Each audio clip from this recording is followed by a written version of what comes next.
All right. Okay. Read, why are you muting? Who gave you permission to mute? No, he's just having class. Because I'm in a game. He's just having class. Ready for Okay, let's see.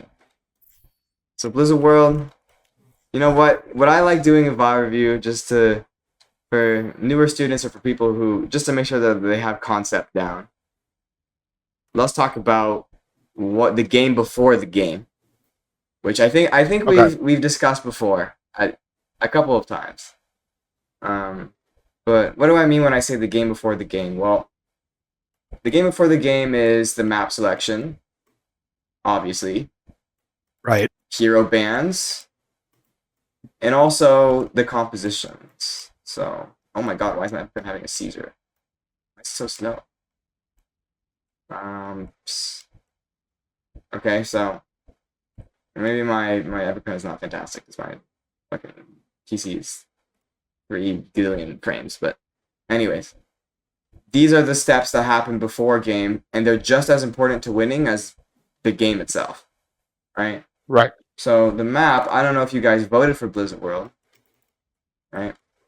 But what Blizzard World gives you for Ana in the context of your hero, and also the soldier on your team, which is something that I'll add later, is it gives you that range to freely play, scoped in, not particularly worried, and unless there's something that can actually contest you from this angle, which may be like, Widow, Ashe, etc., you're not, or Right. Sojourn, you're not particularly worried.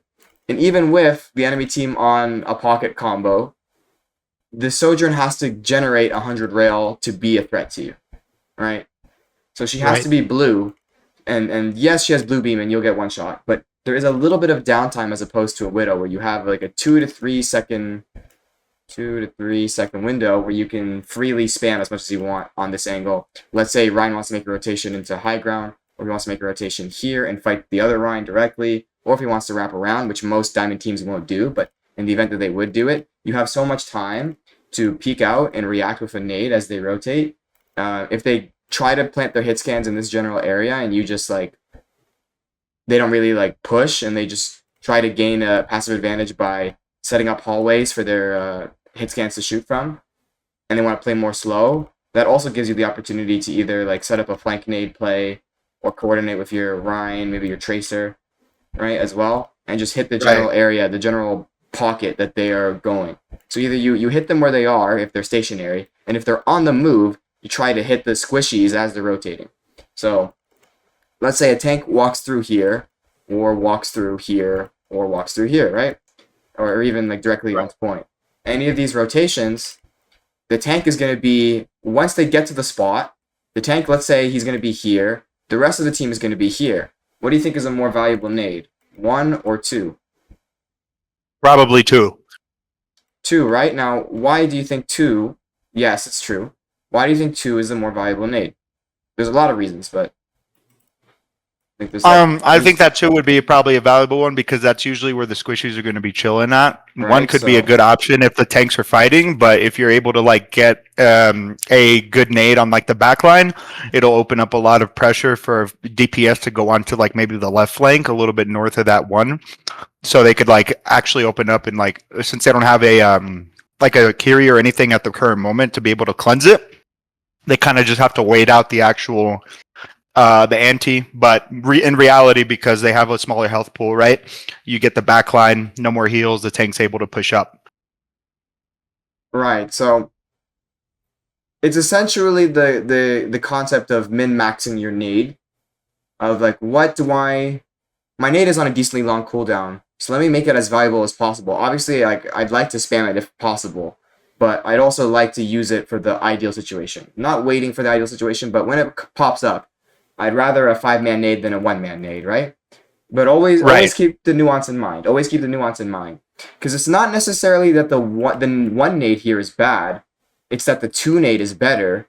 And if the situation was a little bit different, let's say 2 decides not to rotate and 2 is still playing on this box here, but the enemy Rhine is fighting your Rhine at 1 here, maybe this nade becomes more attractive because now the enemy team has to LOS Rhine to shoot him to help him. Right? Right. Versus if you shoot and nade Rhine here, he just backs up and shields into 2's LOS, and they can support him with Suzu and healing and whatnot in case he gets low, right? And then he just shields Right. and backs up, right? So it's also contextual based on positioning, right? So this is something that I want you to start thinking about when you nade people, of like, Okay. sometimes the 1-man tank burn is just as good as the 5-man nade. However, on average, it is correct. The bigger the nade, the better. And also Right. try to hit people on rotation. So this is something that I've been trying to teach the Genji players when I've been playing with them. Is like, when you, like, if a Genji player was on the corner here and he saw Ryan and team making a rotation, he's gonna wait for the Ryan to get over here. And once the team gets overzealous and they feel comfortable to make the rotation alongside the Ryan, he's gonna hit them in between here where they least expect it. It's the same concept with nade. You're going at the same time, but instead of going with your body like a Genji would, you're gonna go with nade, right? So you're gonna hit that with nade. So they are making the rotation here.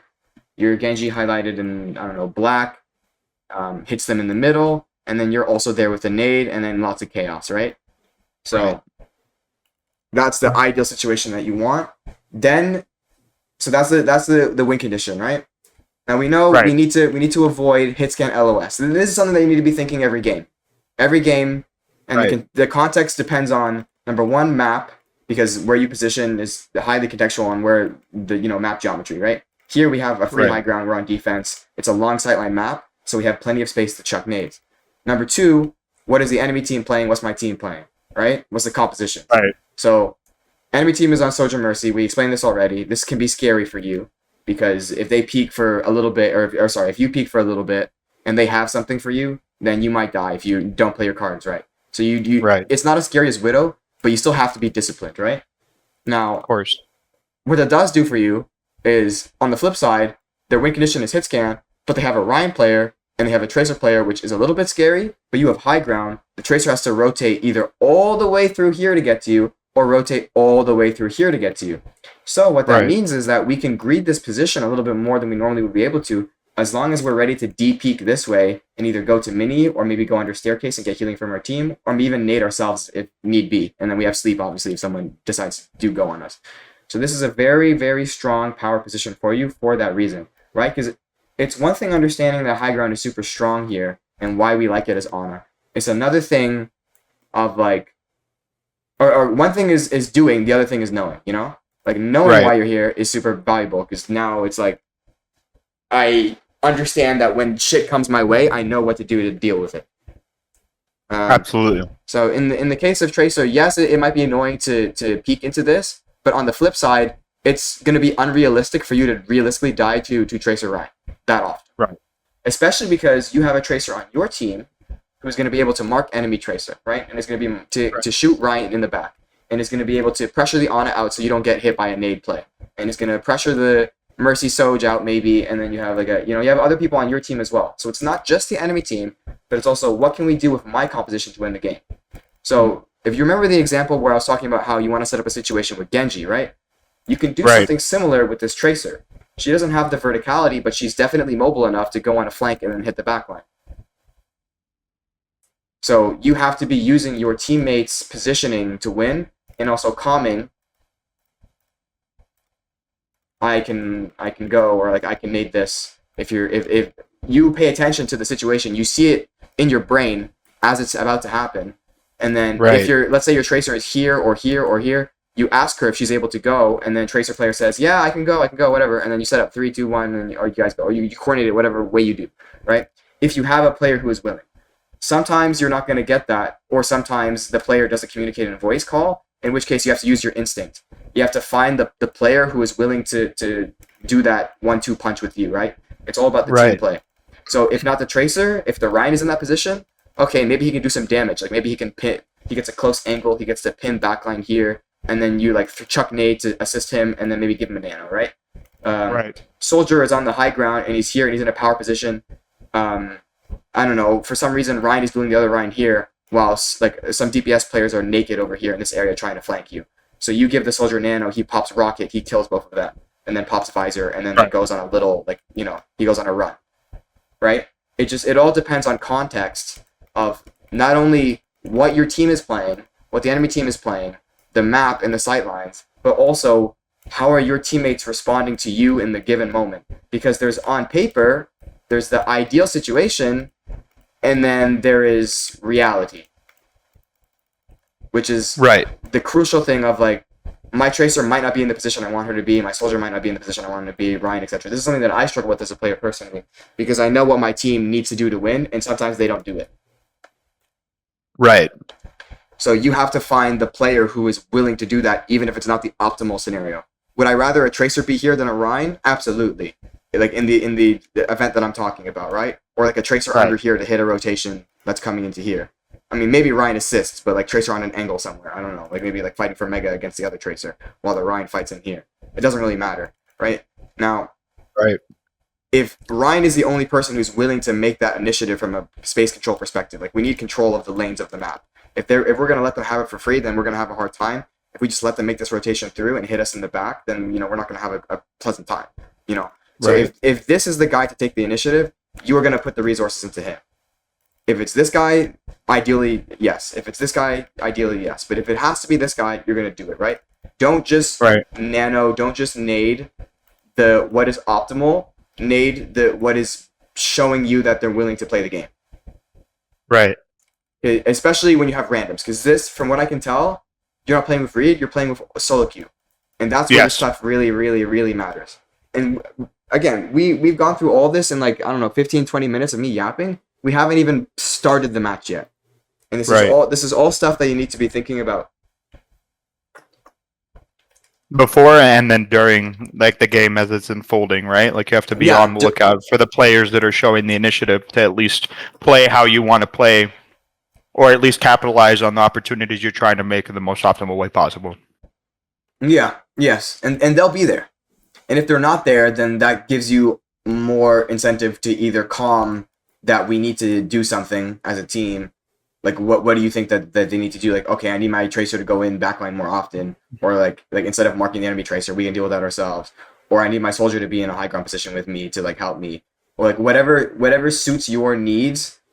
I think you're pretty smart with it. Like, you're going to know a situation where I need help for my DPS versus I misplayed it. Right? Right. Because that's a lot of support players fall into this problem where they'll say like, oh, the Reaper is not dying, right? The Genji is not dying. When the reality is they're either highly mispositioned or they fought a 1v1 and they've just been losing it constantly because they're a worse player than the enemy DPS. Right. This is a trap that support players fall into all the fucking time. And they complain and they complain and they complain that you're not marking the character, when in reality, if I'm like Genji or I'm Tracer from my like player as a DPS player perspective, and I'm killing two and you're dying to the Reaper alone, that's probably your fault. Especially if you're on a Right. character like Ana who has two CDs to avoid it, and you're also playing on high ground, and also like a Reaper can like flank and the TP into you. It's not that scary though, because you have so much time to react, right? So that's the That problem makes that sense, support yeah. players fall into. But sometimes, yes, it is better to have a soldier to assist you on the high ground. Sometimes, yes, it is better for a life weaver to pull you at a specific instance. It's all about your ability to gauge whether or not it's the correct play or not, and also differentiate between when your ego is speaking and what you selfishly want, and like when I'm playing bad or when I'm playing good or whatever. Acknowledge it and move on. Don't let it get to you too much. And then Right. also what is optimal for the situation. Right. Makes a lot of sense.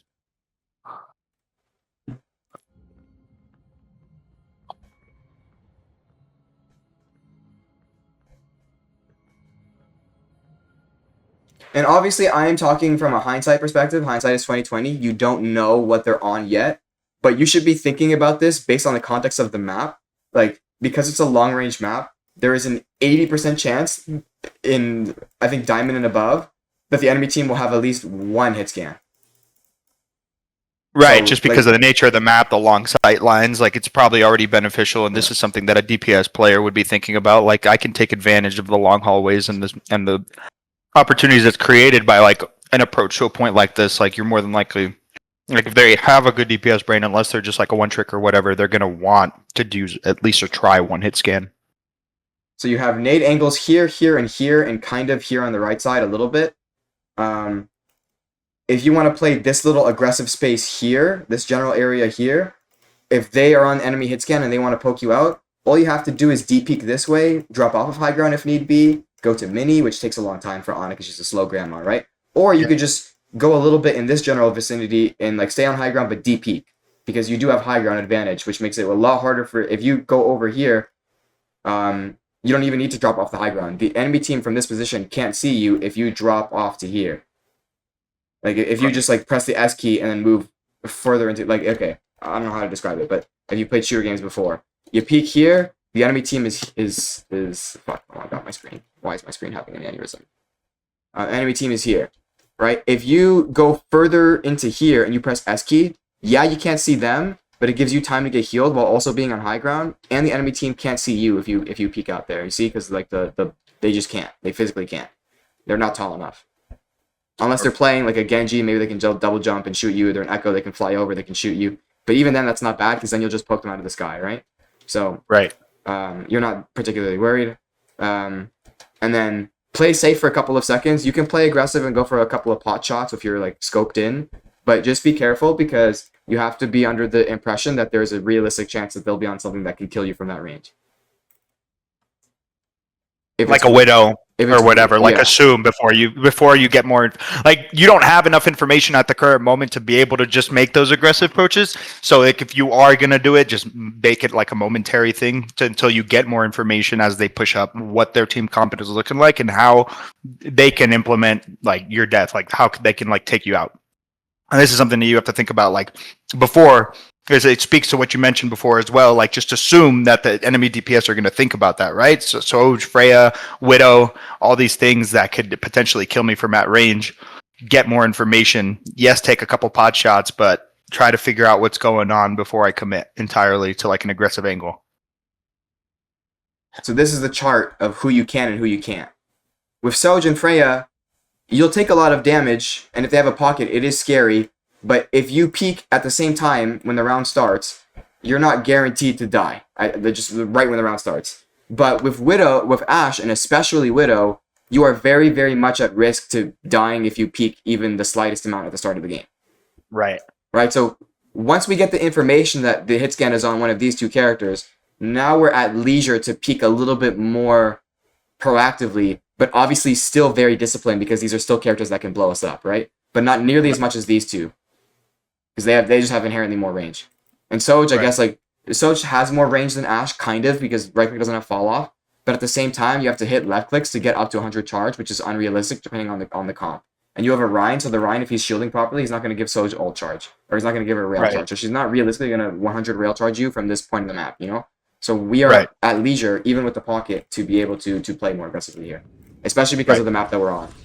So that's the key thing, and every map is different. It looks different on Nubani. It's a more high ground dominant map as well, but like because of its nature of like there is no point on the point isn't so close to where the high ground is, and it's like there's high ground that's really strong and oppressive on Nubani that's surrounding the entire point. Same thing with like maps like Dorado.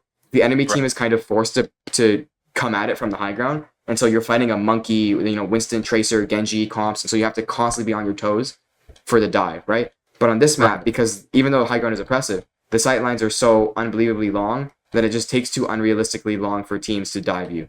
So even though both maps are high ground oppressive and you play a similar position as Ana, the way that you play it is entirely different depending on how far away the composition, how far away the enemy sight lines are, etc., right? So two similar maps, very, very different philosophies, and it's different for every map in the game.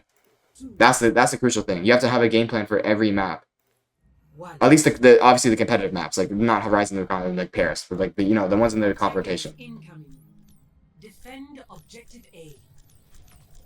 Now that's all of my like specific coaching for you, Yapping aside. Right. Now what I wanted to emphasize for today is that you really don't need me as a coach. And what do I mean by that? Well, one thing that I like to preach is the ability to self-VOD review. As important as it is for me to look over some of my students' codes sometimes and then like give them a general baseline for how they want to improve, I'm giving you the answers, and some of them you're going to have to come to on your own and find a solution for on your own, but like I'll give you the process, right? But you still got to go through it. You still got to go through it and look over your codes and think like, look from every individual perspective of your gameplay, which is actually surprisingly easy to do. Like, you don't need to have some PhD in coaching. You don't need to be do any crazy stuff. VOD review is actually quite simple if you really like narrow it down to some of the simpler aspects of your gameplay. So let's take Right. an individual aspect of your gameplay and isolate it to this entire game. And let's watch this on like 1.5, 2x speed. And we're going to heavily simplify this. So let's try your, what's something that you think that you need to work on? Just throw something out, like anything.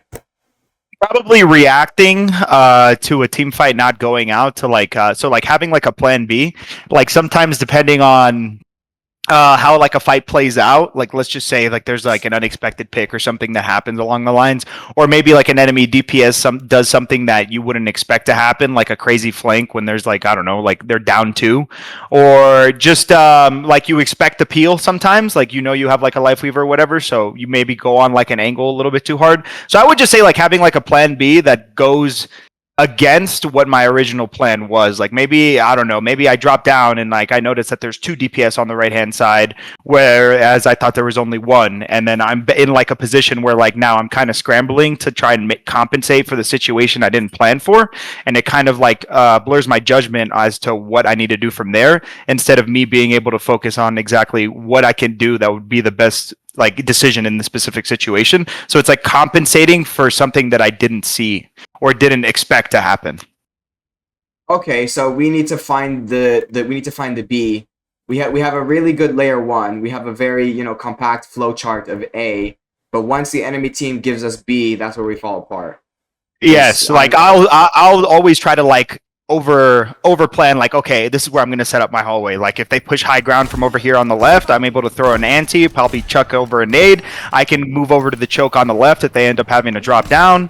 So I'm just like thinking about plan A, and like right there, like I don't know, like a freaking Reinhardt shows up right when I'm like focused on left.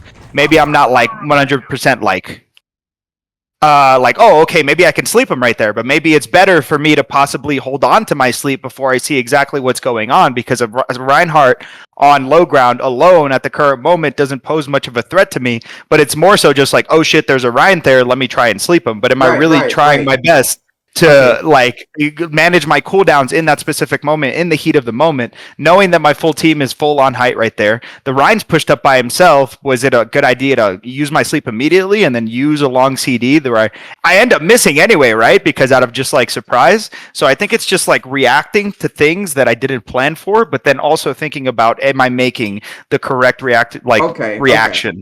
Well, you're playing too fast. Because what you're saying is entirely the truth. If we look at the context of the game, because I love to preach, let's look at the context of the game. It's a 1v1 between Tracer and Reinhardt on point.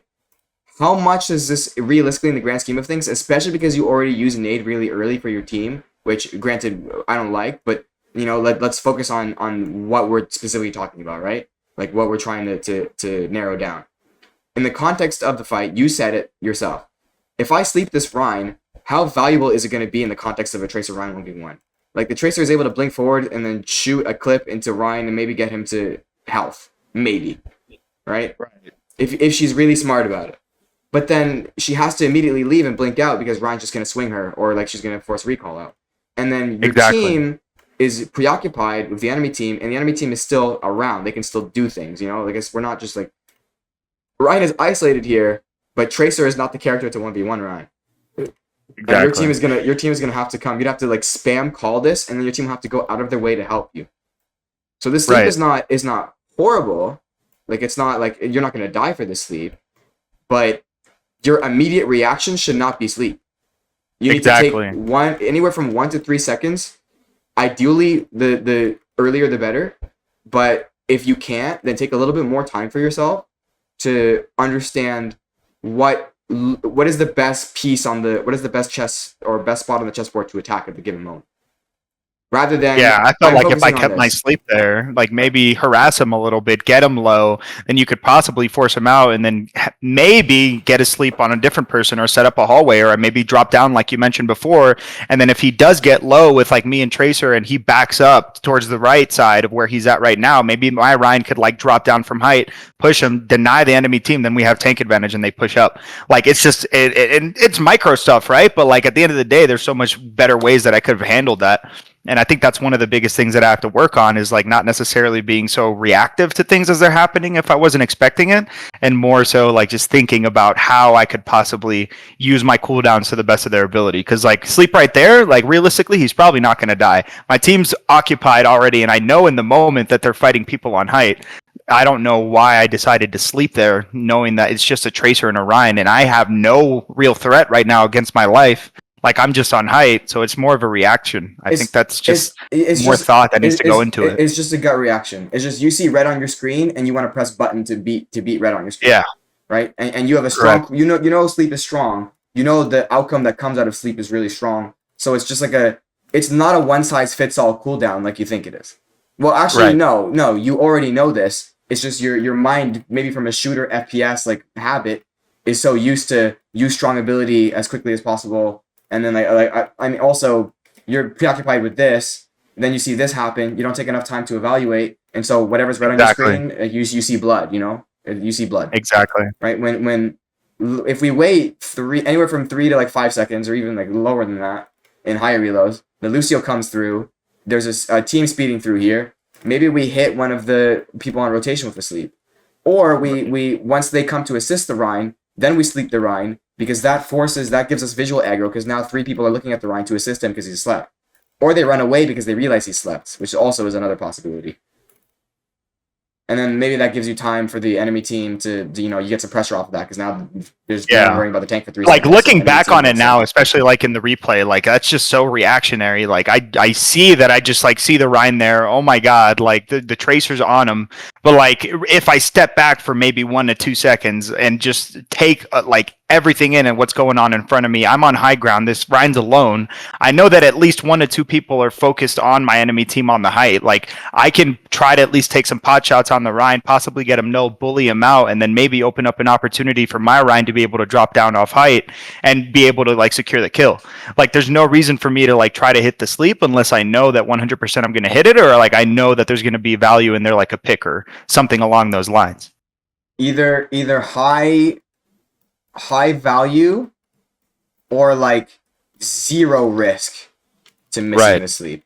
And we have one out of the two, which is why I say that this sleep isn't horrible. It's just not informed. Because there's really no risk to you doing the sleep in the context of the game. Tracer's on the other side of the map fighting them. You're not realistically going to die to Mercy Soj here. Ana might nade you, but we can just D-peek into here. And then Rhine, like, there's no way that Ryan's going to push you. Like, this is not happening. He's preoccupied pushing cart, and Tracer's going to mark him, right? And we're going to have, like, people who are eventually going to realize that Ryan is on cart, and then potentially, like, start doing shit with him, right? And then Tank is fighting his own battle, so a team will be occupied with Tank. Okay? Right. So all of that, I mean, where is Tank? Yeah, Tank's over there. Yeah, he's on height with the Life Weaver and someone else.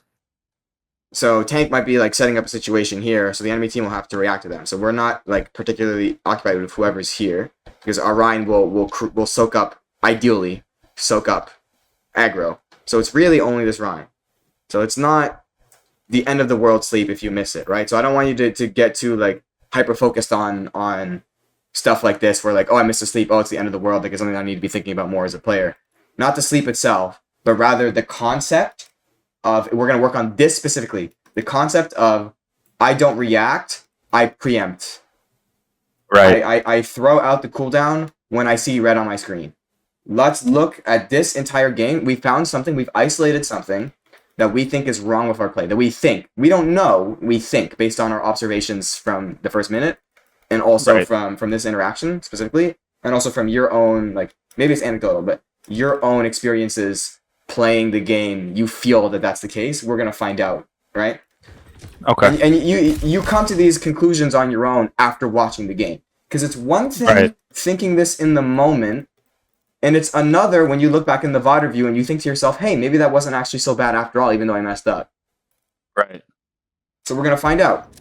Let's specifically look for instances where you think that what happened, what you're saying, is the case. And we're going to... What your assignment, every time I pause and you use a cooldown, you're gonna tell me, was it good or bad in the context of, was it reactive or did we just throw it out for the sake of throwing it out? Okay. Every cooldown you use, both nade and sleep, every cooldown you use, right? So nade, good or bad? Good, in my opinion. I already know that the Rhine was somewhat low.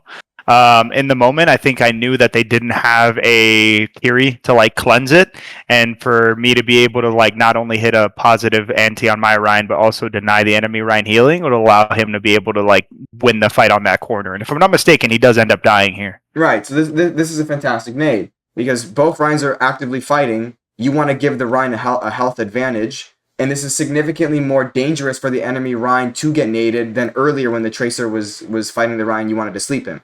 This is significantly more dangerous for you to use the cooldown for the enemy Rhine, and it's also reactive because you see the fight as it's happening, then you throw it, and you realize you have a visual tell. The Rhine is swinging his hammer and actively fighting the enemy Rhine. So if the enemy Rhine decides to block your nade, that gives your Rhine an opportunity to start swinging and pinning him, which is also an advantage. So it's a win-win cooldown trade. It doesn't matter if you miss it or not. As long as you hit his general vicinity, you gain an inherent advantage from it. Right. If not you, then your tank. And if your tank fucks up, now you have information. And that information is, my tank has a tendency to misplay. Right. So this is value no matter what. Now, that is a really complicated way, like a high level understanding of it, right? But let's think of it, let's isolate, again, let's make this as simple as possible. Let's isolate this to, was this reactive or was it, we're just throwing it out? I think I was reacting, right? So I was able to see that the Rhines are dueling. I can see that they're invested like in fighting in the corner. I know that my team is on the left-hand side from what I gathered earlier when they first, like, we saw the Rhine on the right-hand side. And I know that if we end up anting, it could really mean like he's going to have to put up his shield and my Tracer can probably shoot him from behind. Like I set this up to try and not only keep my Rhine alive, but also diminish his survivability on the enemy team as well. Like, he should die there. He should 100% die there if I land this nade. Okay, then that's fantastic. So now we're 1 out of 2. So now one time we didn't think we were reactive. The next time we kind of locked in on that. Okay, so now we're 50-50. So let's keep going.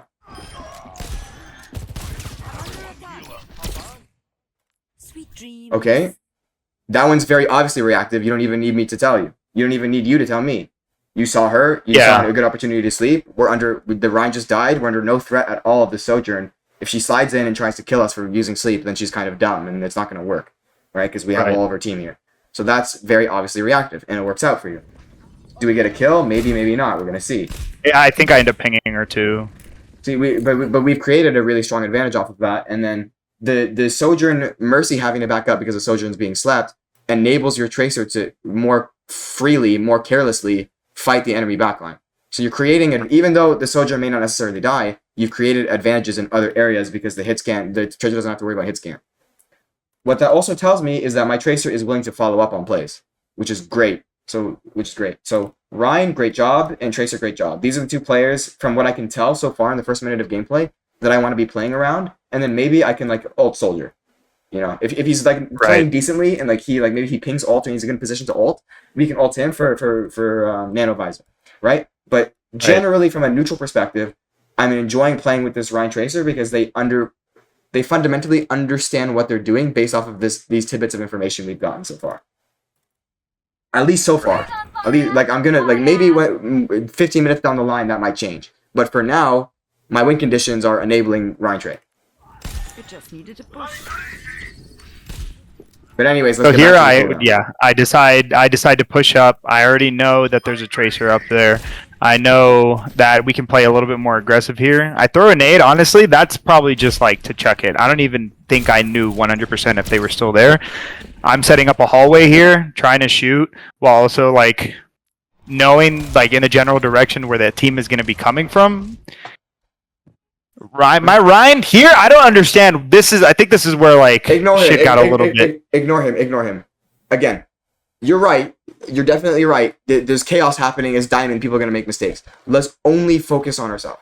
And how our teammates, like, if we're going to talk about our teammates, we're specifically talking about our teammates in context of how can I help them and how can they help me. Right. In the given, like if my Rhine decides to go feed, I don't fucking care. Like, I'm not even, that's not even on my mind. Like, it has nothing to do with the if you want to make the absolute utmost time out of your practice, you have to, like, and the VOD review, just think about what you yourself can do, because you have no almost no control over what your team does. You just have to make do with what you got, right? So, Right. but you know that already. I'm just saying, like, ignore all of that. Let's, for the sake of a comprehensive, like a concrete, I don't remember the word, VOD review. Let's keep concise. For the sake of concise VOD review, only isolate the aspects of your gameplay that you want to improve, and that'll make it so that you are playing the game. It's you versus you instead of you versus your team. You know, and that's the type of mindset that you want. How can I improve each game? Right. And then, like, as a consequence of that change, now mentally you've shifted towards, I'm not even preoccupied. Like, if my team does bad, it's not even a factor in my mind, which is really hard to do. Like, it's easier said than done. But the more you think like this, the more on track you get towards that state of mind, which is crucial for improving in solo queue. Because solo queue, it is an inevitability that you have teammates who don't know what they're doing, or make a lot of plays and miss plays. So that's the nade earlier was okay because it was preemptive, but like you're throwing it in the general vicinity of, like, you don't know if it's gonna hit, but if it does, great, and if it doesn't, like, I don't really care. Like, it's not the end of the world. So it's the same principle as before. The 1 and the 2. Number 1 is a high value. Number 2, do I really need the cooldown, or is it like low risk? Yeah, low risk. Right. So it doesn't fit number 1 particularly. It could, but it didn't. But it is low risk. So we're chilling with that, right? We're super chilling with that. And then the sleep there was good because you were trying to track the Rhine, pinning the enemy Rhine, which, I mean, I guess they wouldn't have really mattered in the grand scheme of things, but, like, hey. We're outnumbered. Because of how slow the game is going, you don't really need either of the cooldowns right now because you're winning, and then you stop winning because your team feeds. That's not your prerogative. Now, because both of your team has died, realistically, you helping this Life Weaver is only going to kill you as well. So both you and this Life Weaver need to be in the mindset right now to leave. Leave. Just immediately leave. Because at that point, we're just staggering if we stay. Yes. And you have 2 options. Either set up on high ground again if you want to be risky, right? And you want to set up the recontest, the close recontest. Maybe you have a soldier off-angling here, right? There's a chance that this is recontestable if you go back to high ground. But expect retaliation because your 2 supports alive and your soldier's on the flank. So he's kind of like in no man's land. And the trade-off is that now you have pressure on point. Option B is you give up the point and you let your DPS and tank take it back. But in exchange, you won't die because you'll be playing this position, which is significantly safer, and you'll have LOS of that. Absolutely. There's no right answer. It really just depends.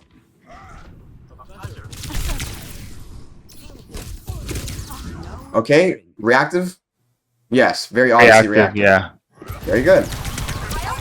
Reactive? Yes. Was it good? Not really, but it was reactive. So let's ignore the strength of the cooldown itself.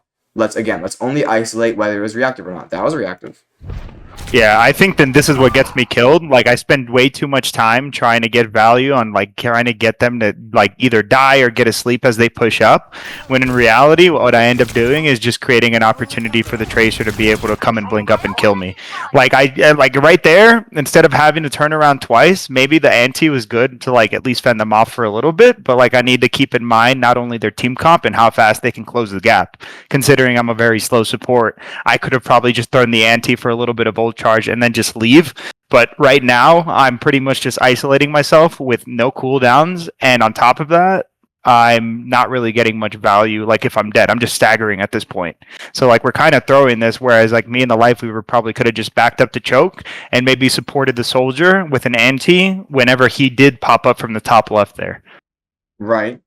Now, not to say that this nade on the Sojourn was bad, because it was very strong.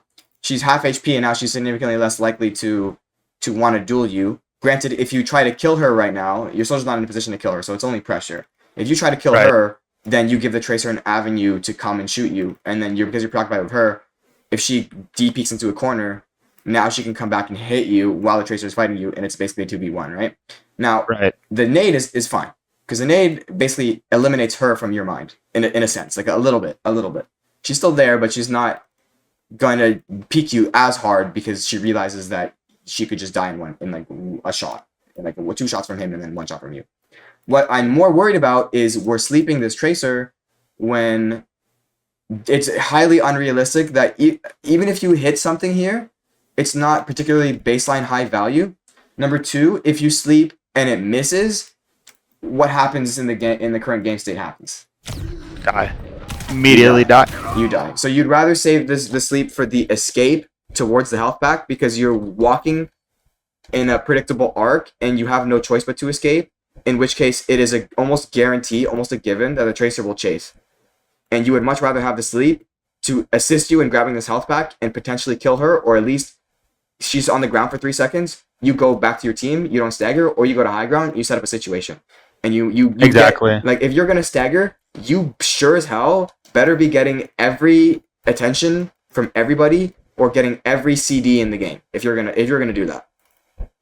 Like looking at it now in the grand scheme of things too, like just turning around and trying to hit that sleep, like I possibly would have been able to get that mini, and knowing that my life weaver had that fucking pull, I probably would have been able to at least live that.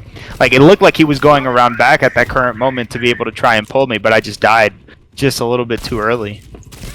So like in a grand scheme of things, like yeah, not to get hung up on like the small actions, but like that just goes to show like how like if you're able to think about it in the moment instead of just like trying to react and just trying to get value as you're walking away, maybe could have turned around. Like we maybe would have still lost that point, but at least I would have been alive.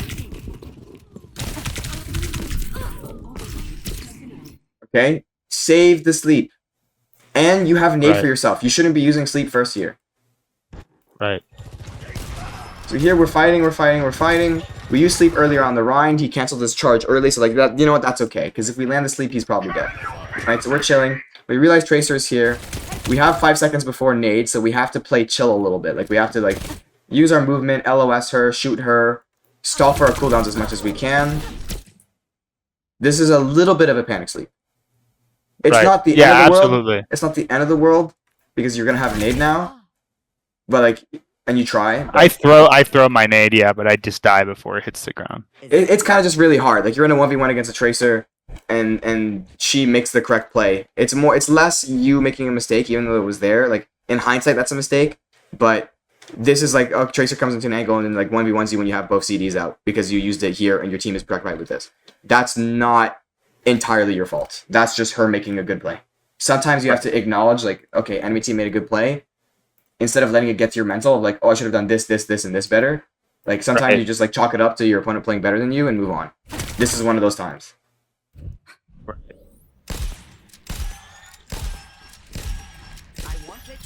Right? It's not hyper fixating on every interaction, on every death, 'cause that's just wasting your time. Right. You don't have nearly enough time to think about that stuff in game as you do out of it. Okay, good try because you wanna sleep the nano, and then you miss it. So it's like, okay, what's the retaliation? Well, we have tree, and the Rhine probably will survive, but we want to take back tempo. So nanoing him, albeit a little bit early for my tastes, does guarantee that he survives, and it also gives him pushback against the enemy run. So not the end of the world. Although personally, I think this is where you need to be thinking about the game state a little more. Right. Because this guy is available, and this guy has ult, so you need to be pressing tab as you're coming back from spawn. Look at his position, he's on high ground. If he peeks over and he just pops nano visor, this Rhine is going to be preoccupied fighting this Rhine, and he has tree, so the Rhine will likely survive. You are not necessarily, because Rhine has a nano, he's probably not going to die to nano plus tree and your Rhine. They're just going to go Right. like kind of even because he's half HP, and then like maybe he backs up, or maybe like he backs up, right? Which is kind of just like a neutral exchange. Versus, let's say you see the soldier on high ground, which is a very prevalent position. He dashes forward here, and then he pops like visor or something, right? Like he denies her LOS, he denies her LOS. If there's a DPS or something here, maybe he can kill them, right? Like Tracer is not allowed to peek for like 5 seconds, and then the Rhine is like a little bit scared, like, oh, the nano visor is popping, there's some chaos, so I need a shield for my team, right? So he's thinking about that, which gives your Rhine more of an advantage than actually nanoing him and giving him the resources what actually would, if that makes sense. Yeah, Is and it he ends the- up getting pulled there, so even if I didn't nano him, he probably would have just been able to live while The the soldier nano- visor's on the right-hand side. The nano inherently does not get that much value. Despite Right. it retakes tempo here. You get a little bit of momentum shift, and eventually the Rhine's gonna bleed out because the Rhine is fucking stupid, right? Like he decides to charge in on a tree, but like we don't. I like to deal in absolutes, and that was a lot of guesswork, right? Like just like you can't. this isn't something that's going to happen nine times out of 10. Like maybe like the stronger you get, the more players we're gonna want to leave. So what's the most like consistent chessboard on the piece that will more likely lead to a winning situation? In this case, instead of nanoing for tank or even like nanoing for HP, not a mistake per se. It could have been better to nano your DPS. They go on an off angle and then everything dies, or at the very least, you create an advantage here by Soldier creating an advantage here. Right. Ironically enough. And it's also a better ultimate combo for like the character that you're playing. And it also gets him involved. The big thing like all like the best like sports players in the world do is they always talk about when I'm not finding my shot, I get my teammates involved. Right? Get my teammate involved. And the more that you can do it, and that's another thing with support, is rallying the troops. If one feels happy and everybody else is miserable because you're putting all of your resources into one guy, maybe if this guy is 30-0, but if he's a 10-10 Ryan who's a pinning Pedro, maybe I would look more to this guy and this guy. Right. And I think right there is like a good example. Like I see that my Ryan is way too close to death. I see that could possibly be just something that can carry the momentum for the enemy team. So in the moment, I'm thinking like, oh, this Ryan might die. Even with tree, because like I play Life Weaver too, and I know that the healing from the tree can sometimes be very deceptive as to how much heals it can actually pull out, especially after the initial burst. So like in my mind, I'm like, fuck, this guy is nanoed. I just got my nano. Maybe me, like I remember in the moment, I thought, I'm like, okay, well, if I nano him now, he'll get HP back, and it'll last longer than the enemy's Ryan's nano, albeit like maybe 1 or 2 seconds, maybe 3. But like possibly that could deny the momentum that they're trying to build with that nano on the Ryan pushing up. Because I did know that the Tracer was somewhere on the low ground. I just didn't know where. Yeah, no, the thought process makes sense. Let's nano Ryan and give him a little bit of an edge on this nano Ryan. Because we play Life Weaver and we know that there's a chance that tree might not be enough, right? That makes total sense. I'm just saying that you can afford to experiment a little bit with your other options, and vice versa, right? Like I mean, I suffer from this too. When I used to play Genji, I would hyper focus on Nano Blade, but the better I got, I started to realize that I could use Blade as a CD bait, and I could pull out Blade and use it to bait a CD. So that, like, let's say, like a Zen Transcendence, and then my Ana gets to nano, like, let's say my Ryan or my Winston, and they get a significantly more valuable nano than Nano Blade, which would have been countered by a support ult, right? That's the level of play that you need to be thinking, right? So I want you to start experimenting more often with, like, what's the optimal nano for this scenario, rather than what it is, because it all comes back to the whole reacting thing of are we nanoing what we're immediately seeing, or is there potential for other things on the chessboard? Right? Like I could have easily looked at that soldier as well. It's like, okay, well maybe I don't have to like just nano the Rhino survive, but maybe I need to realize by ult economy that I could possibly open up the opportunity for the soldier to deny the enemy supports, and as well as get those trades, because even if the Ryan dies right there, if he's able to nano and then kill the whole backline, that Ryan's gonna die as soon as the nano expires. We don't have any real pressure on our high ground. So is it a good play? It's all right, but there probably could have been better avenues of approaches to like succeed in that fight. Like it's just a matter of weighing the opportunities and weighing like the value of the ult. Yes. I have it here on Epic Pen, but it's the difference between a 7.5 and a 9 out of 10 play. Right. Right? It's like neither of these is wrong, but I want you to be min-maxing. And then vice versa also applies. I know it might sound biased because I'm a DPS player. Granted, DPS is a role that is allowed to have more agency in regards to like they're able to take more aggressive positioning because the tank has to worry about also tanking, right? So like they have the responsibility of being on cart and shit, right? So when the DPS gets to just pop off with damage and utility, right? When you have the ability to do that, sometimes the defensive nano is the call, right? Sometimes nanoing tank just for the sake of it is the call. Right. Like in this scenario though, I think it could have survived. And I think potentially there's more value to be gained. Maybe not. I'm not entirely sure, but I want you to be thinking about it is the point. Right? Like I'm not the greatest coach in the world. I actually can't tell you whether or not Soldier getting nanoed here would have been the better play. I think it would. We're just gonna have to find out, right? Like maybe we'll VOD later and we'll see you experiment. and whether or not, because when I play with you personally, I sense a lot of you nano what's immediately available. You walk into the fight.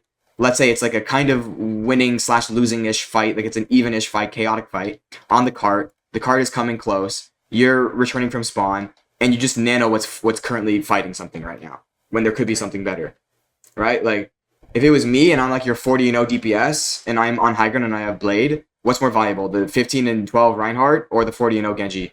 Right, so like 40-0 Genji that's gonna wipe the enemy team, right? The context is everything, and obviously, like me, Genji bias, I'm gonna plant and put myself in a situation where I'm the 40-0 player, my Ryan is the 10-10. But sometimes it is the inverse, where like maybe the DPS are in a great position for Nano, however, the tank could get a lot more value from it, and the tank is also holistic, like in the context of the game, doing better than your shitty DPS are, right? Right. It all depends on context, right? Every game is different. There might be a better play on the chessboard, 9 out of 10, right? And it sounds contradictory to what I was saying earlier. 9 out of 10 versus 7.5 out of 10 nano. But if the 9 out of 10 nano is on a 2 out of 10 player, and the 7 out of 10 nano is on a 10 out of 10 player, I would rather hedge my bets on the 10 out of 10 player. Right, because they could more than likely do more with it than the other player could. And this is something that like only really contextually happens in a solo queue landscape, in my opinion. Sometimes in coordinated, but not nearly as much because they actually know what the fuck they're doing and there's like comms and there's a game plan. Whereas in your games, it's your game plan and then whatever the fuck these 9 other players want to do, which you have no fucking clue until you actually go through it and you find out whether what they like doing, what their habits are, what the rotations do they like to make, etc., etc. Right.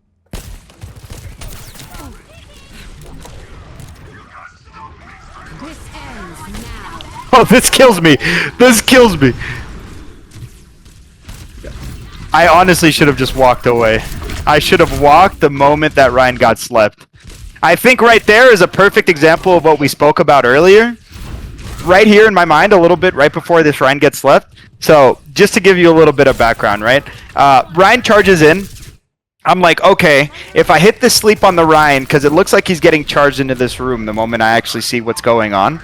So I hear the Ryan charge. I see that my Ryan gets charged, so I sleep. My initial plan is, okay, my Ryan's going to charge him. Boom. I'm like, okay, he's 100% going to hit the he's going to hit the charge. He misses it. That's not your fault. And then I sit there and I just stare and I start walking away. There is no plan B. I should have just thought like right before that happened, as soon as I see the Ryan charging away, I should have just at least thought like, oh, maybe I walk away from a different angle instead of putting myself in an enclosed room where there is no escape. And the Ryan immediately sees that. My Ryan doesn't come back because there's another enemy team pushing from main, and I just end up getting picked myself. But I just didn't expect for the Ryan to not hit the charge there. Like, that's just insane. But that's a situation where it's kind of what I'm talking about. You have to hedge your bets on your teammates, and when they don't, right? There's like not even a 5%. There's a 2% chance that the Ryan somehow misses his pin and makes this scenario more difficult for you. You can't really beat yourself up. Like, yes, you shouldn't be in this position, but also, like, if you peek this way, Sojourn is going to hit you, right? If you peek this way and go to Mega, you'll eventually die. You'll just extend your life so that the Ryan, like, you get to, like, that's the optimal play in this scenario. Now that you're, like, stuck here, is, like, prolong my life as long as possible and make it hard for him to kill me, but he's still probably going to kill me, right? Right, but your plan hinges on Ryan hitting a pin, and I think, like, if you don't hit that pin, you might have brain damage. So I just couldn't believe it. Like, you could see that I just sat there and stared at the Ryan for a second. Like, I was like, but this all comes back to what I'm talking about. We can't hedge our bets on brain damage. Right. Like this is it's a specific instance where it's kind of memey. It's kind of like troll. It's not really like there's not a lot of substance behind the interaction that you can gather, other than the fact that like this is part of what I'm talking about, where it's like you might beat yourself up for a play like that happening, but your teammate is just genuinely stupid. Like you could tell I looked at the Ryan and then I looked at my like other Ryan and he just didn't stop his charge. Like I just genuinely could not believe that he just like kept going because he knows that's a bad situation. He had to leave. Right, But right. I thought he was going to go for the pin. Like that's, and again, it speaks to what you were saying. Like, don't hedge your bets on like idiocy. Like I should have taken into account like what happened on the first point where he just charged off of like the actual, point. And I know that this is just like focusing on like what I'm doing, but like in the moment, I'm just like, how? There's no way we missed that charge. Like I couldn't believe it. Well, I mean, you've created a win condition that I think is inconsistent, and once that inconsistency is shown, it's not that it's a problem. I'm fucking inconsistency. I'm fucking spelling. You need to pivot. Right. Right now, you understand the concept, but where is the pivot, and who is the pivot? This bitch Right. and this bitch. Probably not this bitch because he's life weaver. What offensively? What is he gonna do? Nothing. He's built to play second. Or you play for you, which like you can go flank on it, right? Like if you see the opportunity, like it's rare. You shouldn't be doing it too often. But sometimes the context of the game deems, like maybe 10% of the time, the context of the game deems for you to go on a flank play and hit like a massive like 2-3 man nade and then value there. But it all depends. The answer is it really. A lot of coaching is just bogged down to it really just depends. Right. Okay, reactive cooldown, obviously reactive cooldown. And the ones that are obvious, we don't even need to go over. Okay, our Life Weaver is fighting Soj. Our Rhine is fighting the enemy Rhine. We've tossed nade because there's nothing really better to nade at the moment, and it gives us some passive advantage against the Rhine duel. See, Rhine now backs up in shields. Okay, that's fine. We sleep the Rhine by pushing our Rhine. This is fine. This is totally fine tank trading. This is totally fine. Right? We get a great advantage here. Rhine dies.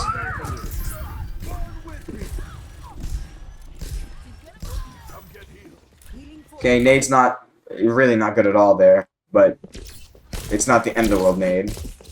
It's an okay sleep. Your mechanics are just not good. It's a very informed sleep, just mechanics not great.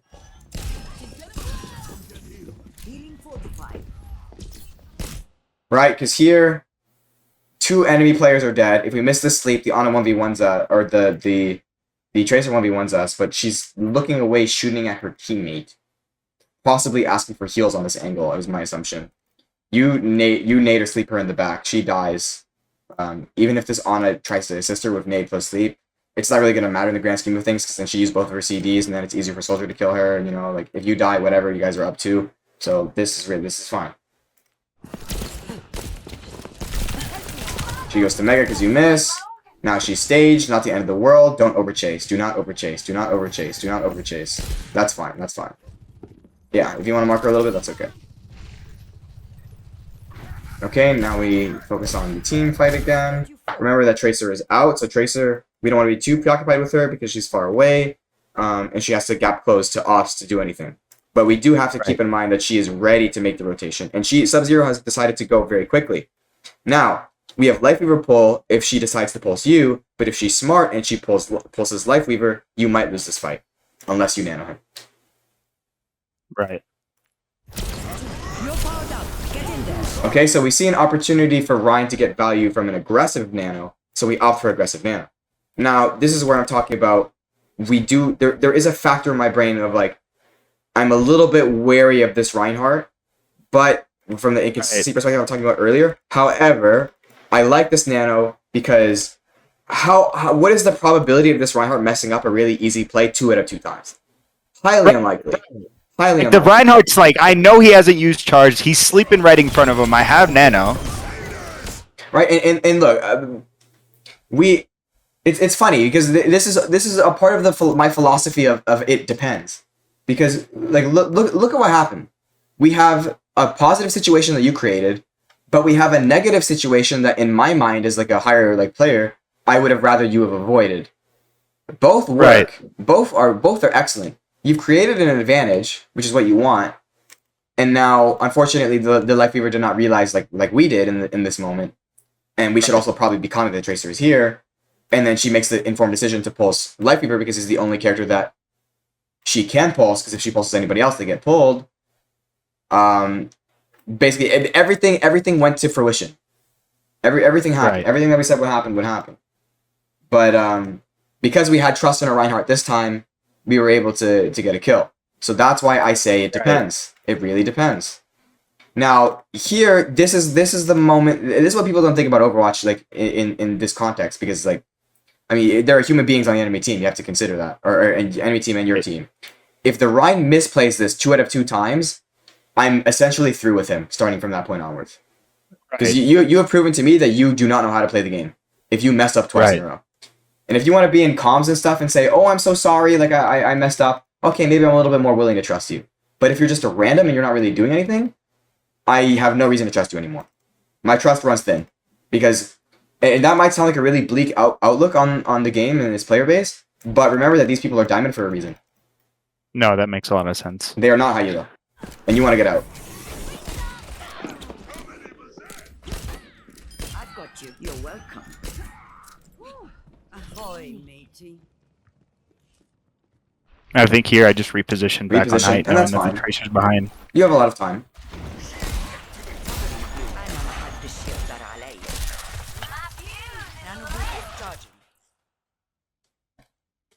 Wait, what?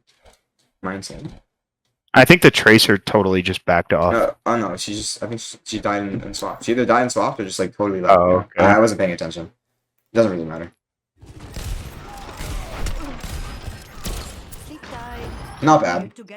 The sleep is not bad because again, it's like low risk and it's also potentially high reward because you're shooting into a hallway, isolated hallway, where there's 1, 2, 3, 4 different things on this angle that want to peek, which means like if the Rhine drops shield for even a frame, which he did, there is something here that would get hit by the sleep, which creates an advantage for your team in some capacity, right? Like maybe it allows if you had a Tracer on your team, she could like triple blink in, like try to one clip her or throw a pulse bomb and then recall, and then you're up 1, right? Just off of that sleep. Even if it's a hard thing to follow up on, you are on double hit scan, so you're probably not going to kill off of that. But it does buy your Rhine a crucial 3 seconds of time where he's not going to get naded and he might be able to pin away. Or Life Weaver is able to pull him or use tree, right? So like this cooldown is very strong. And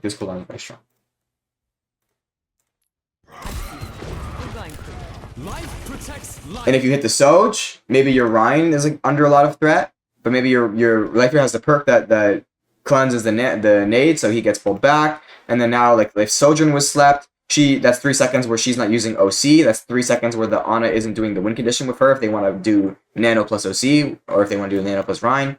That's 3 seconds that buys your hit scans time to freely shoot the enemy team without worrying about the 1v1 with Soj. Right? Like it's different advantages depending on who you hit. If it's Ana, your tank is significantly under less pressure. If it's DPS, then your DPS is under significantly less pressure, if that makes sense. Right.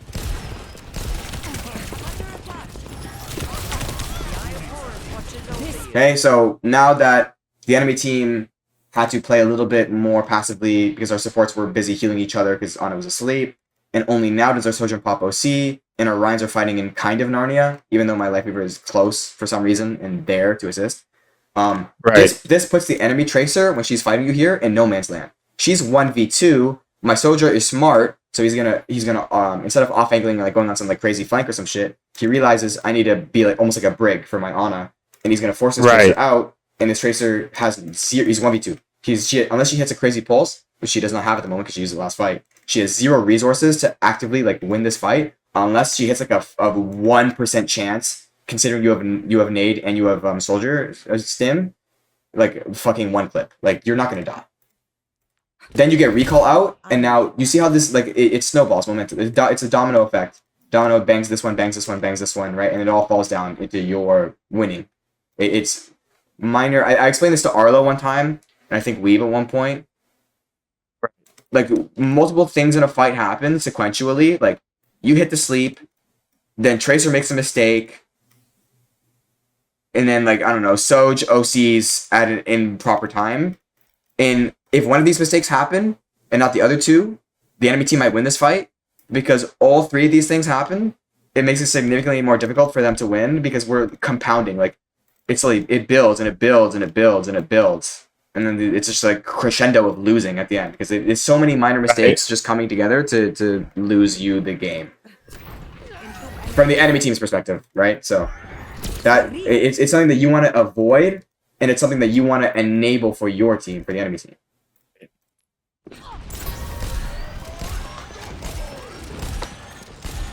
When you see mistakes like that, you either set the tempo by, like, let's say it's last fight of the game. Okay, they fucked up, like their trank timing. I'm just going to nano my Genji and then he goes over and nano blades, right? Or like, I'm just going to nano my soldier on the angle, he has visor, they can't counter it now. Right. Right? Like, if those, like Something to press the advantage even more. Like, you know that they made a mistake and that this could be capitalized even further to possibly turn into a team fight. A win overall to just, like, kind of, like, slam the momentum. You don't go first. So for ult economy, it's called the lasagna. The lasagna is like, I mean, the Spilo calls it lasagna, where it's layering your ults. Enemy team uses ults, we kite back and successfully counter ult them, or counter the enemy ults, and like survive them, and then we come back to set tempo with ults of our own now that they've used cooldowns already. Right, like kiting is in Yaddle and then orbital raying after or something like that. Versus with 2 minutes on the clock, why would we ult first when we're on defense and the enemy team is forced to come to us by nature of the game state? Right. There's no urgency for us to fight aggressively. Unless like we're on a team that's like, unless we're shitting on them and like we're actively getting value from playing first, what's the point of playing first in a naturally slow comp with a core triangle of on a double hit scan? My Ryan is the primary space maker and my life viewer. Like, this is actually a really good setup. We have triangle and we have core. Or rather, we have core, and then we have core triangle, and then we have a two-man unit that's like all of the space creation. Something happened. I don't remember exactly now that we're going over it. Something happens. Our Ryan fucking dies, and we just crumble after this. Our Ryan got pulled to height, but dies. I thought I was gonna get more help from my soldier right there when I slept the Ryan. Okay, so yeah, Soldier just slides into him and kills him. It was a good play by Soch. I don't particularly know why Ryan is there. I really don't know why Ryan is there. If he got pulled. He got pulled. Oh, okay, he got pulled. It like okay. That's not that. That's just kind of your life leader then. Good sleep. Nade him. Wait for your team. I wouldn't have gone close to him because it's not a DPS. Right. If it was a tracer, okay, going close to him and just nading him so that you can get like a quick kill combo. But like, what are you gonna do against a Ryan? Nothing. You're just gonna get swung. You're just gonna get swung and die. So you should have been backed off and then said like 3, 2, 1, and then threw like left click into nade here and then like backed up into the corner. If you're gonna do that, just from a micro thing.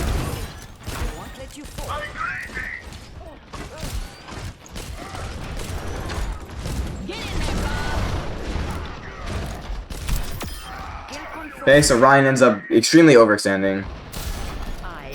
Now let's watch 2x speed.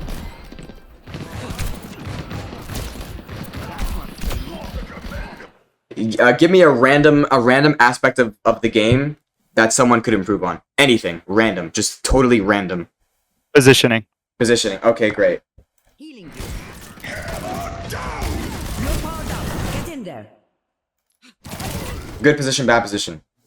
Let's watch this rotation in real time. Good position or bad position. Bad position when I walk around. Right, because I have my back to the enemy tank. I didn't even notice that there's somebody on height there.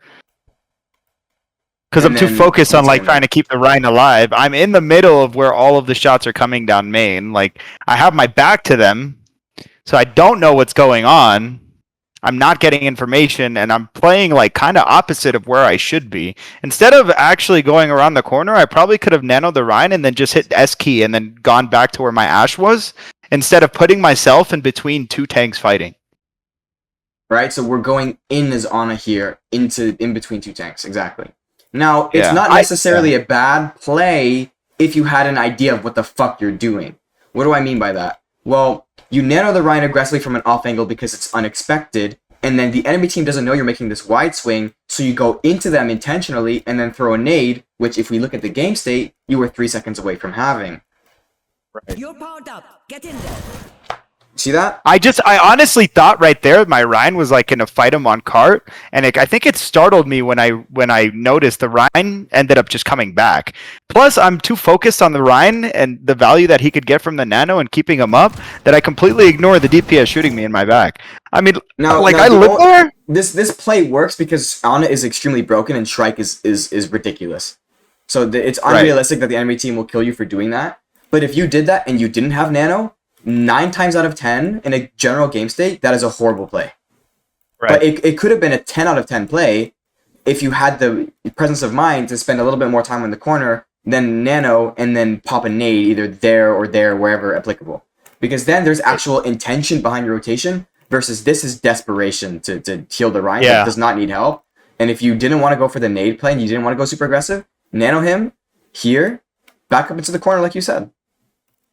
Yeah, there are so many. Yeah, I think in that moment, I mean, we win it, right? But it's just like a situation that didn't have to happen the way that it did. It probably could have been better.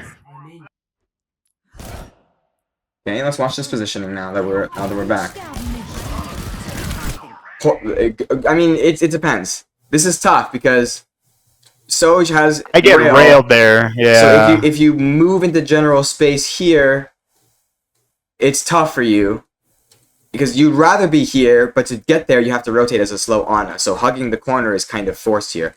But this situation is created because of the lack of knowing what to do in the moment earlier. We're like, now we're here. We're kind of fighting inside of our team. We back into the corner. Okay, well this is kind of just a good play by Soj. You just should have been a little bit more aware of the Soj. But then as soon as the Ryan gets rezzed, I should be leaving.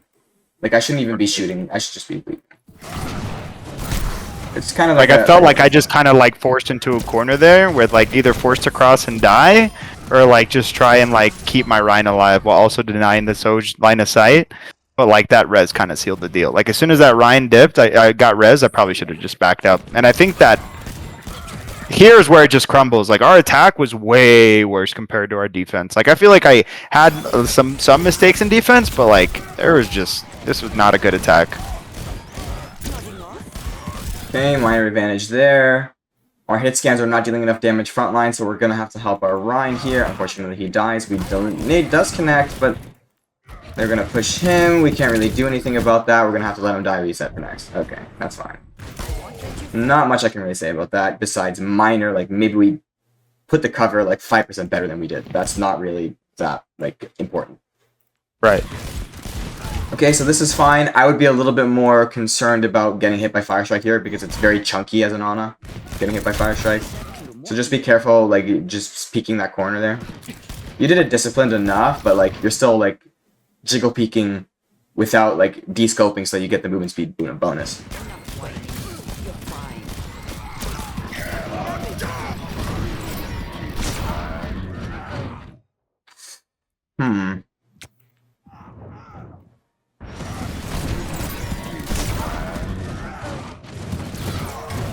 I mean, your team just sucks. I think your team is just getting ran over. Like I don't think this is you. I think this is the problem with the team composition.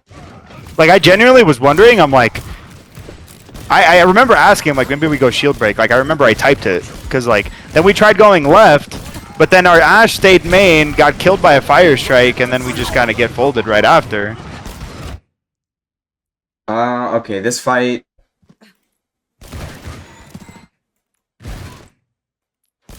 Your Ashe is isolated on the opposite side of the map. Your team decides to go with the Rhine core. But, I mean, where's Soldier at? Why is my screen doing this thing again? I hate when it does this thing. Okay, you can still see my screen? We're still chilling? My bad. Yeah, I can still see it. I can still see it. So both your hit scans decided to stay in poke main. So that's just either a lapse in understanding or Ashe did not capitalize off of my team like trying to come over here and get some aggro. They just died inside like without healing. Granted, they shouldn't die there. And they also could rotate, but the problem is that because of the characters that they're on, they like this like rotation play works when you have a Bastion, it works when you have a Tracer, it works when you have a Genji, it works when you have a Mei. When you have double hit scan, not so much. So I would chalk the attack up to this is a fundamental misunderstanding of how to play the map. And I remember thinking, I'm like, why didn't the fucking Ashe come with us? Like, and here I didn't want to commit like my ult as well to that tree because I already know it's a losing fight. They're on high ground. Like I didn't want to use my nano on the Rhine. I nano him here to try and open it up because I know that he has shatter and he just gets shattered and we lose the fight. Yeah, this is some of the pitfalls of support. If your team doesn't know what to do, then sometimes you just lose. This entire attack, I don't think is like, there's not much you can particularly do. Like our Ryan here, like he even said in chat, like, oh, I'm just gonna try to like push past through the choke, but like look at where he's at. Like I didn't know where to position myself, knowing that there's a Kree on height or there's an enemy on height. Like in my whole mind, like I was thinking, I'm like, man, why didn't we just push right to try and take the height? That's so oppressive because most of that time that they were defending. And again, I'm not trying to like, because I know that I probably could have positioned myself a little bit better, but like from what I understand on that attack, they were abusing us with the high ground, and I think we're making every single path other than that, and it's giving like the Baptiste and the Ana and the Sojourn and a Kree just free high ground to shoot on us the entire time. Don't overthink it. Don't overthink it. You know that that's the case. You know that, like, okay, we can't go right side over here because, like, we're actively fighting in the close hold. But once the map opens up and they've gone over there, yeah, why don't we take high ground? Because it's advantageous for the composition that we're on, and it also gives my Reinhardt an avenue of which to capture the point, right? He can drop under, and then we have something. We have decent positioning that we've earned because we've killed things, and now the enemy team is backing up because they need to, right? But we decide to go through this way, potentially because my Ryan is trying to force a play and he doesn't have faith in his DPS anymore, right? This is not your fault. This has nothing to do with you. This is everything to do with everybody else. Sometimes it's important to watch these VOD reviews and not overthink and be like, where could I have been? The answer is nowhere, nothing. You really, you can't. I'm sorry, Alan, it's highly unrealistic you're going to win this game. This is the type of game where we're just going to have to move on. There is, like, you know, the tiniest chance. Like, obviously you want to try your hardest to win. Sometimes it doesn't pan out, but like 5 or 10% chance maybe we get like a good visor or like a good ray, maybe we get a good nano on the Rhine. But like, if you don't understand how the map is played, and it's like all these high ground maps, Blizzard World, you know, I'm just gonna write them down. Dorado, Blizzard World, Numbani, Blizzard World. Fundamentally, there is a misunderstanding in probably like Bronze to Masters on how to properly play all these maps, and then there are more examples of it, but like Shambali as well, kind of to an extent. There is a fundamental misunderstanding of how to play these maps, because simply playing for mechanics and being a mechanical freak is not enough on these maps. Simply being a Rhine pinning Pedro and like just 1v1ing the Rhine is not enough on this map. On King's Row, sometimes you can get away with that. Even on like a kind of like a Route 66, you can kind of get away with it. These like long corridor L-shaped patterns where they have you know what the L corner is? No. Can you? Well, I might know. It just might, like, I just don't know like the official term for it. Because can you run it down to me? Basically, what the L shape is the positioning that Rhine players like to take and main tank players generally like to play. As well like hold a corner to like also like use normal obstacles from like natural terrain in the environment, but also like being able to cycle with like just like stabilizing and then cooldown cycling as well. So once Rhine gets to the corner here, he can become somewhat of a threat. I'm not entirely sure of what the corner looks like for Rhine on Blizzard World, but on King's Row it's a very obvious corner. Once the first point ends and the two Rhines get to this position, this is the obvious L shape. Like the Rhines will play on either side of the L shape here, and they will just because it's the safest terrain for them, and it also allows them to peek out and get like a fire strike going, right? And then like potentially they have mix-ups. They can peek out and then just immediately shatter, or they can pin and they have mix-ups, or they can just leave, or they can position this way and then set up for high ground, right? But the L shape pattern is where Rhine players are typically playing. If the Rhine player is like trying too hard to force the L shape, and not thinking about the bigger picture, like high ground and stuff like this can happen. But it's like again, it's part of what I'm talking about. Like on King's Row, you can afford to just as a Rhine player just L shape and just force L shape as turning the corner as often as you possibly can, and that's a game state that you can abuse on that map and win. But on Blizzard World, it is impossible to beat Diamond. Like you can't. Diamond and Blizzard World does not mix. I'm sorry, it just does not mix. Right. And I think that that's like one of the biggest things that I need to realize about like certain games. Like I can be hypercritical about the things that are going on, but like to me, I think in the moment it just felt like, wow, we had a great defense. What the hell are we doing now on attack that is just so different? And like just being able to sit back and kind of like analyze, like it's not just me, but there may just be a different or a fundamental misunderstanding on how my team is approaching the way that this team is defending. Like, I just can't make everything happen myself as a support. I have to somewhat have a reliance on my team. Like, we can defend, but like attacking is crazy. Like, I think at one point at the beginning, my Rhine just charges a Rhine into a BAP lamp and then just dies. And then like, I'm like, okay, maybe we can like try to like get a shatter, and then he gets shattered. Sometimes it will just be a loss. And I think that's just something that I have to understand, that sometimes blaming or just overthinking isn't really productive in a sense of being able to digest the end game as like an entire match and being able to understand, well, maybe they're just a bit better at defending and we just don't know how to approach this on an attack. Like, maybe it wouldn't have been better to like do the things that we did as a group, right? Like, we just approached that attack in just a terrible manner. Like, it was there's a thousand ways that your team could have decided, all four of these players could have decided to make the game a little bit easier for you. Number one, this guy could have went back to Tracer and actively contested the high ground or got angles, right? Instead of just playing on main. Or you could have swapped Mei, but you don't know that he has a Mei, which is another factor. You don't know if they have like, or a Bastion. You don't know if your teammate plays like a Bastion or a Mei to assist you and making Brawl actually viable with the comp. Like, you can actually just run forward and then just wall someone and set up a close range situation. You don't have to worry. You can cheat the angles. You don't have to play the angles anymore. Because now we have like a passive strategy that we can abuse. Close range. Like, we go through here, we set up a wall, we have Ryan, we have Juno, we have like, I don't know, a hit scan Mei, right? And then we have Nade. What else? He could have went Tracer, obviously, yes, to go like help and get people off the high ground. This guy has been playing Soldier the whole game, so you just assume that he's playing Soldier. And then this guy could have mentioned to the team, let's go left, like calming, like actively making it like playing around, because this guy has been playing around the Reinhardt the entire game. Now that he's on Juno, we're gonna speed and make like rotations and stuff to tell the team to make it the swaps.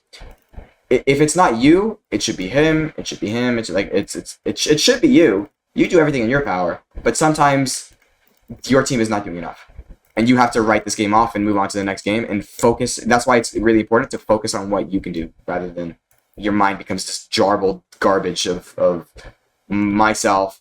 My teammates are like, we're not winning. How much of this is because of me? Like, what's the percentage of is it me? In the moment, it might feel like 80%, when in reality, it might have been like 30% your fault. Right. It's just a tough game to lose too. Like, it's just like, that was like tough. It's like, god damn, like, what are we doing? Like, what are we doing? To me and probably to anyone else, like, if we had like Star, Nick, if we had Reed to watch it, they would probably all be in agreement with me of like, yeah, you just don't have a good team. Like, initially, like in the defense, it looked good for a second there, and then as the attack, you kind of just realize that like, oh, okay, we might just be fucked. And you have options from there. Like, as an Ana player, I think it might actually be impossible to win that game, but like almost impossible at least. But if you went a character that could flank, like a Lucio or a Moira, even crazy enough as it seems, or a Kiri, and you took the initiative yourself to play those angles and like force the enemy team to back up, as awful as it feels as a support player, and you don't want to do it, sometimes you do have to have the DPS mindset.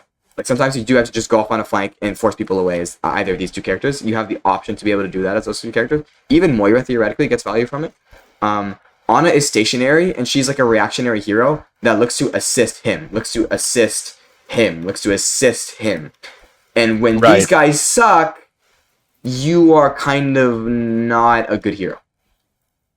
It makes sense because like, you're kind of not supporting anything that's going to have like an ideal value towards like a team fight or be able to. It's like they're only as good as the people that they're supporting, in a sense. You can still make stuff happen with different supports, but like, her kit specifically is made to be able to like be reactionary and provide that extra oomph to be able to like turn tide and build momentum.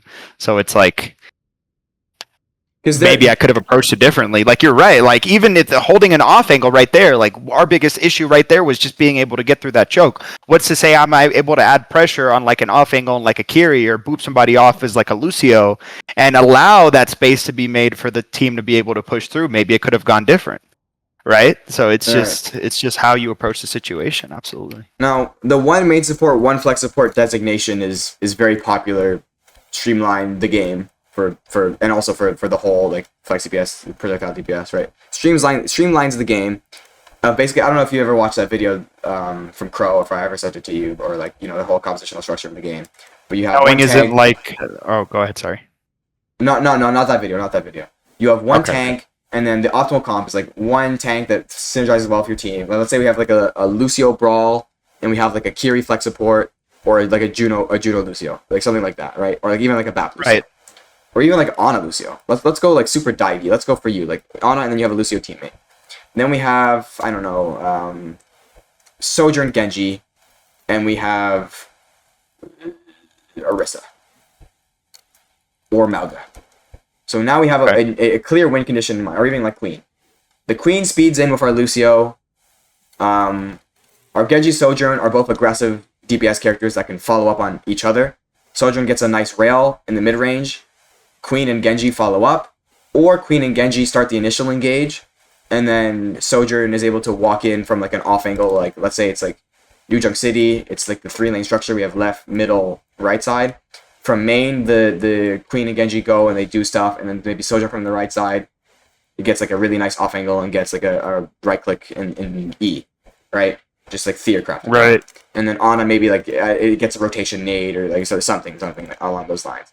And if the enemy team is playing a brawl comp and they want to like make space, and they want to like position outside of the map, like they want to rotate around on their right side, like going around the point of New Junk City, then you nade them on rotation, right? Right, so that type of like structure, that's one part of the game. The designation between like flex and main and the whole like compositional, like what the strategy, but what we've been talking about holistically so far today of like the context of the map and the situation based on what we're playing, that's one thing. But another thing is what are the limits of my hero. And Ana, she is low mobility, and she's not fantastic at taking angles unless she has the support of her team, or it's from a really safe high ground, in which case she can't take angles.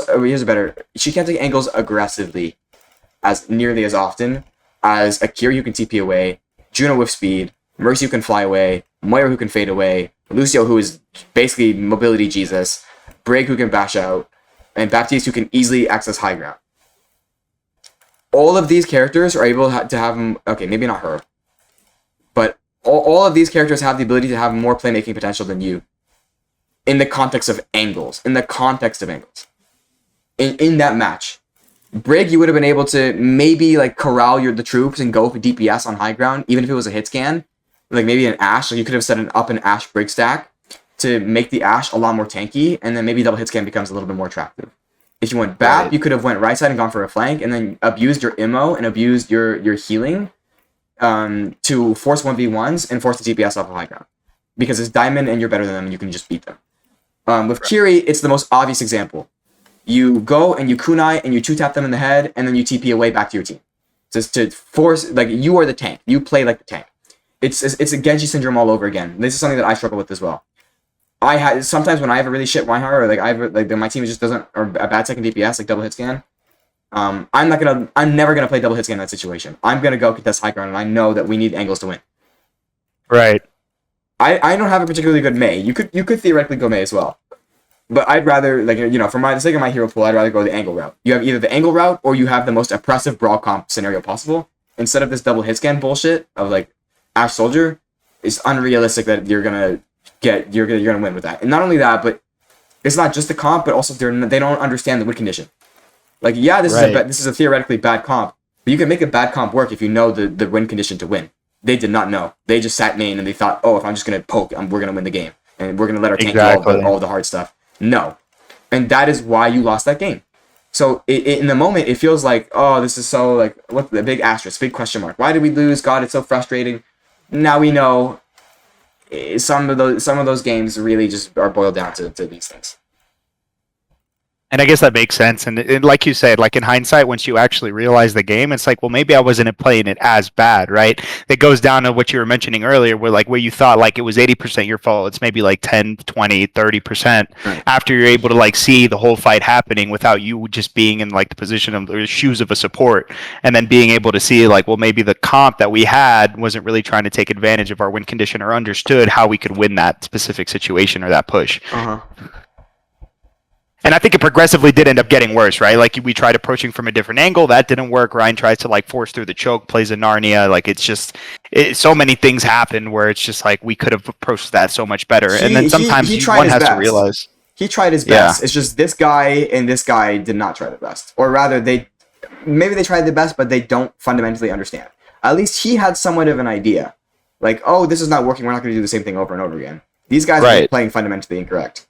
Yeah, they weren't in team chat, and the Ryan was like, "Well, let's not go through main." Like he was in team chat actually commenting like, "Let's go left." So I went left, but since the other DPS weren't in there, I think the Ash stayed main to try and get poke damage on, and ended up just tying like a fire strike. And I think it was just like a snowball effect where like nothing is working right now. So I mean, I commend the Ryan for like trying to like go in and like close a gap and all that stuff, but it's just like he just didn't have the support that he needed to be able to win that attack. Not only do they not cheat map control by going Mei, Sombra, Symmetra, even like a Flyer, but or even like a Reaper to assist your Ryan in the brawl trade. So Reaper, Mei, Bastion, like Pharah, Echo, Flyers to like fly over top of them, maybe with a Mercy Pocket, or like a Sim, Sombra to cheat map control as much as you can.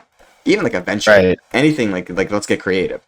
But they also didn't go characters like Widow to enable that double hit scan playstyle where the enemy team is not worried of like from so far away we shoot them, right? They literally do not understand the game. They that tells me they don't understand the game. Not to mention the Ashe player had the ability to play Tracer. He was playing Tracer on defense. What's the why do we not know how to play her on attack? Right? So my point is in Diamond it's every man for himself. You need to, with the character that you play, by her nature, you have to have a supportive mentality. Right. Of like you are an enabler support, right? That like Juno and Ana and Mercy, these three are like enabler supports. So there's main support, flex support, but there's also what archetype of like these guys enable. She can enable, but she can also play make. He can enable and play make, mainly play make. She play makes. She is ability denial. He can play make and ability denial. He is exclusively ability denial. He is a playmaker, and she is Moira. I don't even fucking know Moira. Right? So, these types of characters, you need a team to be successful with. Like, you just need a team. Like, you cannot one-trick Mercy, Juno, Ana without a team. Or a duo, or like it's just... Unless you're significantly better, or like, at least with Ana, you have personal agency. Ana and Juno both have personal agency. So eventually you're gonna like, I'm talking about not in general like climbing, but in that game, in that specific game, if you go any of these characters, you're probably gonna lose. Right. Just understanding like how our teammates are playing and like just being able to recognize that they're just not approaching that attack in the way that they're gonna win. So recognize and go these two, or like maybe not a Lari in the context of that map on attack, but Lucio definitely isn't a viable option. And Brig is a viable option because the Lucio, if your Ryan doesn't go with you, at least you can go high ground and like play Reddit Lucio. And that's more likely of something succeeding than you playing Ana for people who don't know what they're doing. Right. Well, I feel a lot better about that game now that we got a chance to sit down and like, because I genuinely thought, I'm like, is there just like something that I'm fucking doing wrong here, or are we just getting fucking rolled? No, like, your team felt like we were just getting fucking smoked. Your team on attack, your team just kind of played wrong. And there's a lot of like the more VODs you'll do, the easier it'll be to recognize, oh, my team is just not playing properly. I need to be the one to take that properness. I need to be the one to take that initiative. And it's harder on support because the problem with doing, because like as much as I like to say, yeah, go Lucio and Reddit on the flank, go Kiri and Reddit on the flank. The problem is that you are a support character that wants to enable by principle of the role. You have offensive agency, this character, kind of this character, not really, kind of. This character, right? Like this character. They all have the ability to do offensive utility, but you're predominantly healing most of the time. Right. So when you're preoccupied with damage, that's crucial time spent where you're not healing. When you're preoccupied with map control and angle control, that's crucial time spent, again, not healing tank, not healing Genji, not healing X, Y, and Z. Versus as a DPS player, this is why I have this perspective. I'm able to play Genji and almost like Genji's not gonna play to peel anyone, not nearly as often at least until high level play. So I can Right. afford to go angle control. I can afford to go map control. A lot more leisure. But with support, it's more nuanced, especially if you're on a character that is not designed to do that. And so Kiri is the ultimate solution to the mid-elo problem. Lucio is also another solution, albeit not as viable, because he can't just TP away, and he also doesn't have really good healing to mitigate the fact that you're going to be spending a lot of time on the flank. So, and people will complain about you being Reddit, but I don't really care because you need to win. And then BAP is like a decent mix where he has defensive utility and he's really strong on his own.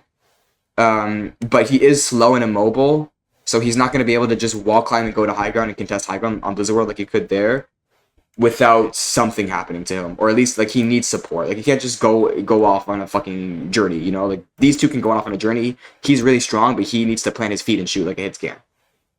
Right. So this dynamicism is something that I need to think about. And also, I just would not play this character.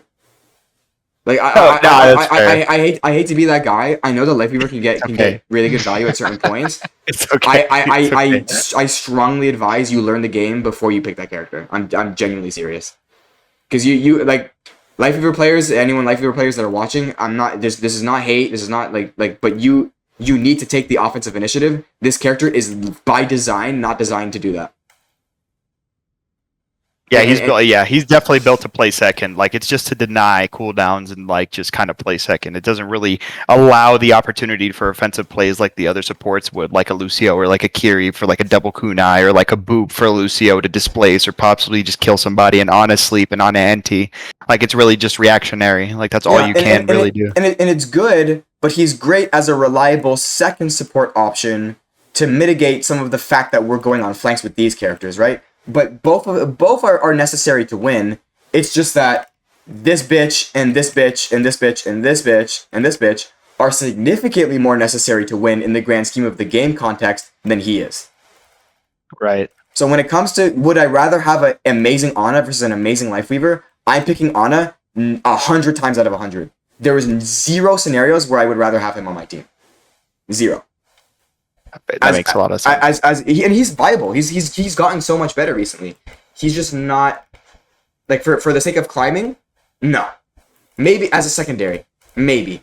But like my second option should be this bitch and like when I see the game context like on that Blizzard World the way that it is, your gut reaction should be her, him, her, or like him, or maybe her, but mainly her and him. After watching that game, I don't understand why I was so frustrated about it when it's just like kind of chalking it up to like it's okay that we're not going to be able to win this game. Like don't let it affect the way that you're going to approach the next game that comes thereafter, right? Like it's better to like watch it, digest it, and then understand that yes, maybe that there have been like small micro adjustments that I could have made, but in the grand scheme of things, there was just not an approach to where that game was going to be winnable. Yeah. And then again, people, this is the problem with Go Next.